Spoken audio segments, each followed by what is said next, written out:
Okay, everyone. Today's topic is production and costs.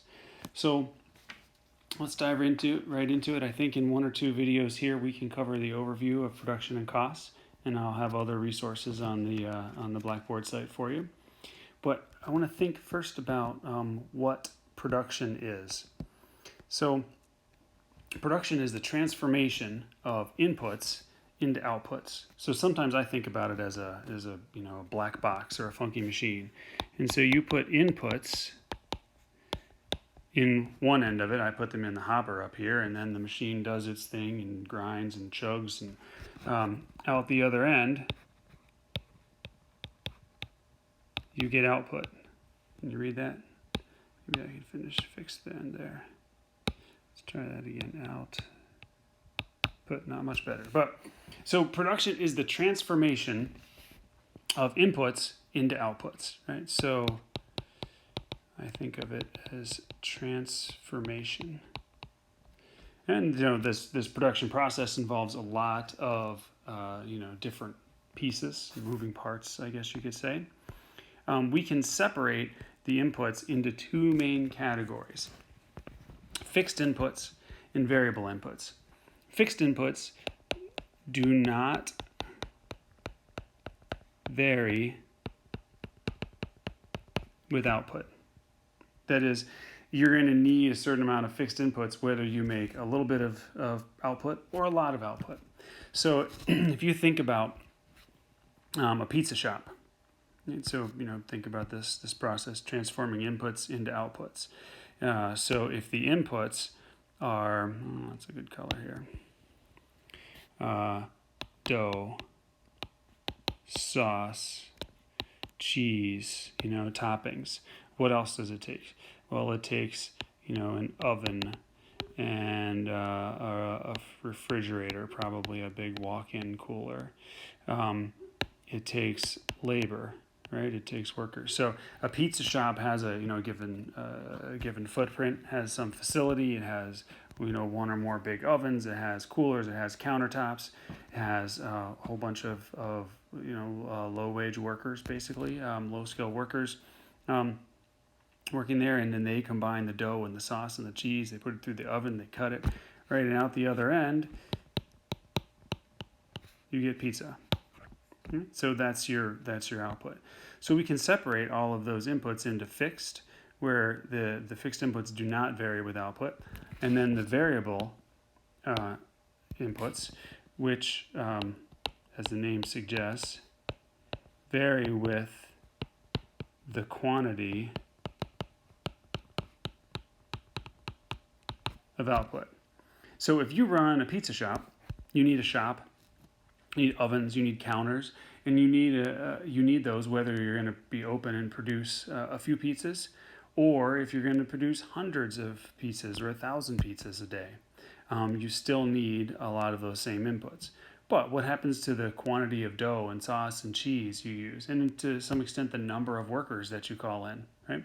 So a real small pizza shop might operate with just 2 or 3 people. The Pontillos in Bushnell's Basin, I swear, has like 15 people working in there, right? And they just crank out a lot of pizzas. So labor is an example of what we often think of as a variable input. So those are your sort of two categories. And then we can describe the production process, right? This transformation, which here I drew with a picture. We can also describe it, more mathematically, where we would say output is some function, right? So this is the output, is some function of all of the inputs. So this is like the mathematical way of describing, right, a function. And so you could put in here, ingredients, equipment, labor. All of those things are inputs, and you could get really, really detailed. But it turns out that we can do a lot with a very, very basic production function. And so this, even in intermediate micro, you use a variation on this. And in grad school, we used one called the Cobb-Douglas production function. It had only 2 inputs. So it's a very generic function. It's a simplification of the real world, but it helps us understand a lot. And so we often use just two and say output is a function of capital and labor. So let me change the color here. We could say output is a function of capital, which we use a K for. Seems like we've already used C for a lot. And labor. And so capital is basically representative of all the fixed inputs. If you have more space, you don't have to write over everything else. And labor represents the variable inputs. So, excuse me, output is a function of your fixed inputs and your variable inputs. That is a very, very simple production function. So let's think about a simple example of that. What if you were going to make sandwiches? So in class, I might ask somebody to describe the process of making a ham and cheese sandwich, and you could go through all the steps. And you'd start with, in your kitchen, and you'd get out the ingredients, the bread, get the ham and the cheese out of the fridge, the mustard and the mayo, whatever else goes in there. Lay them out on a plate, put this 2 slices of bread down, put the ham and the cheese on, spread the mustard, and then either take it on your plate to eat or bag it up if you're taking it for lunch. None of us are going anywhere now these days, so perhaps we're going to eat it at home. And then ideally you'd probably put everything away, right? At least get the ham and cheese back into the fridge, maybe wipe down the counter, and boom, you're done.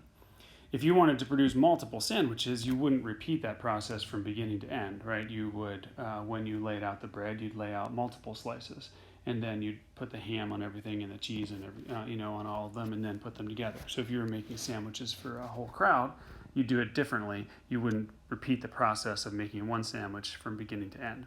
That's a little bit about, the mechanics of production. But to start with, I want to think about in making sandwiches, right? The fixed input equals the kitchen, right? You need a countertop, you need the fridge.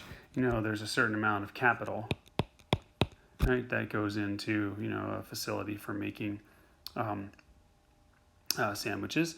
And then your variable input would be the ingredients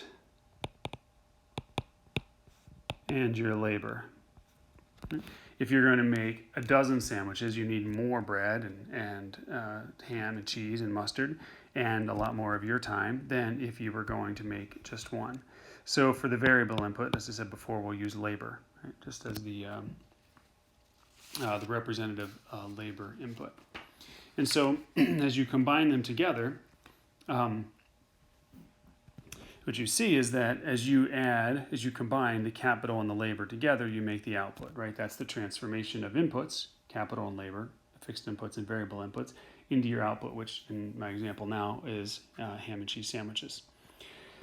So in doing that, though, we talked about the changing of how you do it, right? When you make multiple sandwiches, you lay out all the bread, then you put all the ham on at once, put the cheese on. What if you were going to try to make sandwiches and sell them, as a fundraiser, or sell them at gas stations? Well, then you'd start doing it even differently. You might fill the whole counter, you wipe the whole counter down, just lay out all the bread on the counter, put cheese on half of it, ham on half of it, mustard, put it together. So you'd start basically this assembly line.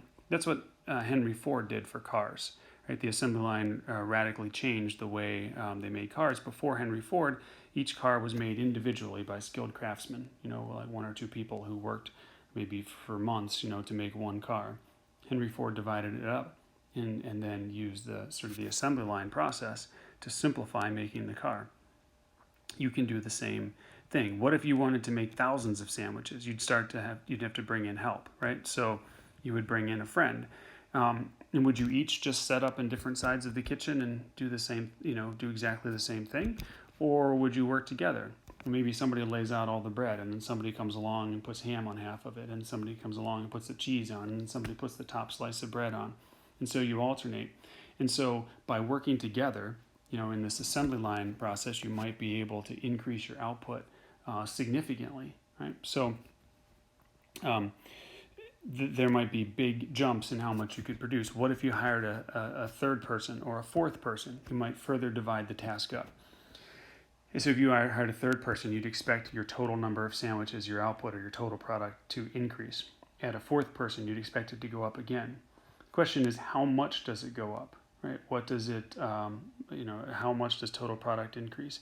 And then what happens as you add worker number 5 and 6 and 7 and 8 and 9? Do you keep making more sandwiches? Probably, at least for a while, but do you see huge jumps in the number of sandwiches? I would guess that going from 1 worker to 2 would lead to a really big increase in the number of sandwiches that you could make. And maybe from 2 to 3 would give you another really big increase. But I don't know what your kitchen is like, but by the time I add worker number 7 or 8 or 9 into my kitchen, we may not be seeing big jumps anymore, right? We may start getting in each other's way. We start to get really crowded, and ultimately, if we manage to crank out more sandwiches, it's only a small number. And as you add worker number 15 and 16 and 17, all into that same kitchen, what happens to your total output? Well, at some point, you get so many people in there, you'd expect it to go down. So, I'm going to think about what that looks like. What we're observing there at the end, when you put so many people in there that you see it going down, is what we call diminishing marginal product. But let's be clear about our vocabulary here first. Total product is all of your output. Right? So we abbreviate a TP, not the toilet paper that everyone's hoarding, right? Total product, and that's just all of what you make. But then marginal product, right, which we abbreviate MP, is the additional output associated with one more unit of the variable input. So there are a couple ways we could think about that. One is, come back. One is that marginal product is the change, there's delta for change, in total product as variable input changes.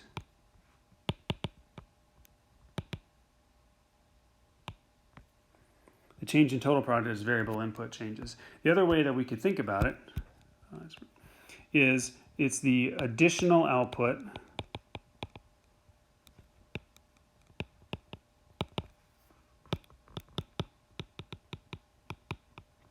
attributed to the last worker.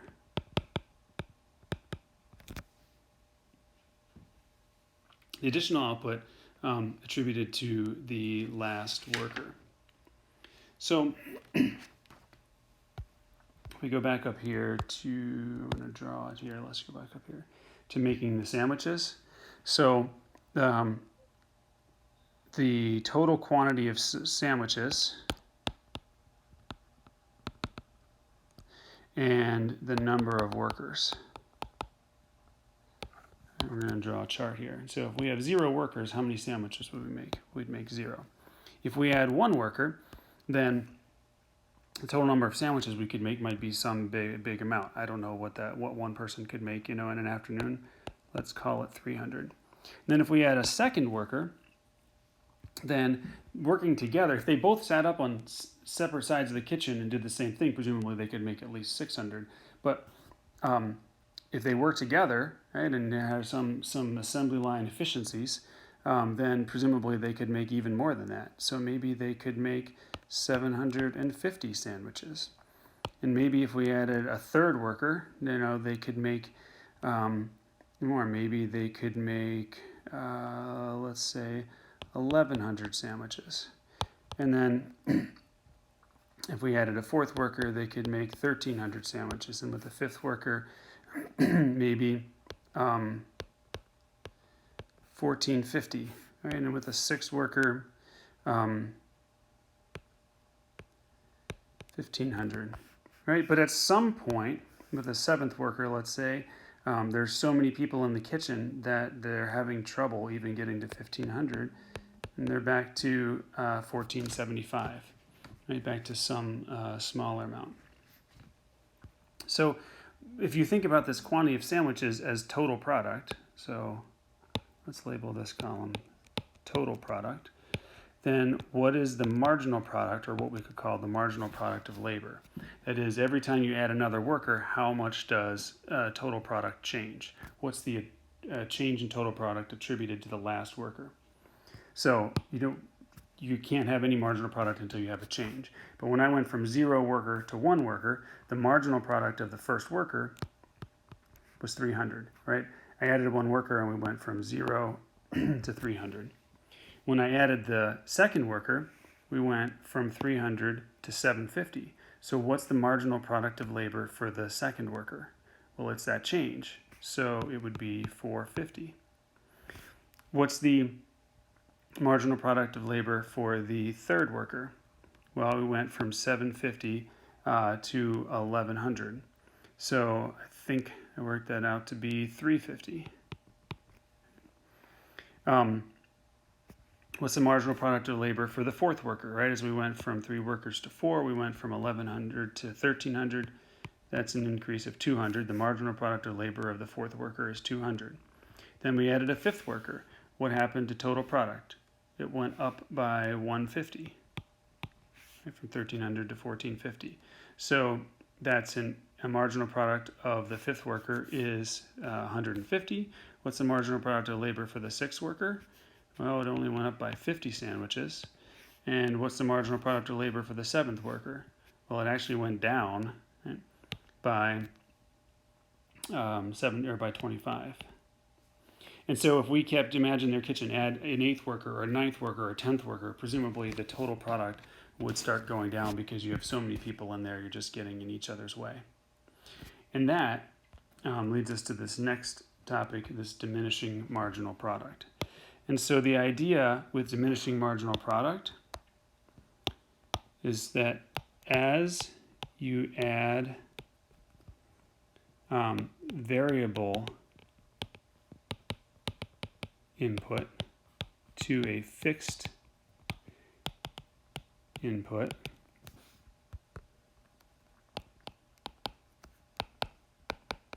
output, that could be one word. Let's make it one word. Output eventually goes up by smaller and smaller amounts. As you add variable input to a fixed input, output eventually goes up by smaller and smaller amounts. So what that looks like, you know what, I'm looking at the time here. We need to divide this into 2 sessions. So I'm going to stop this video here. We're going to pick up with a second one right here with the graphical version of diminishing marginal utility.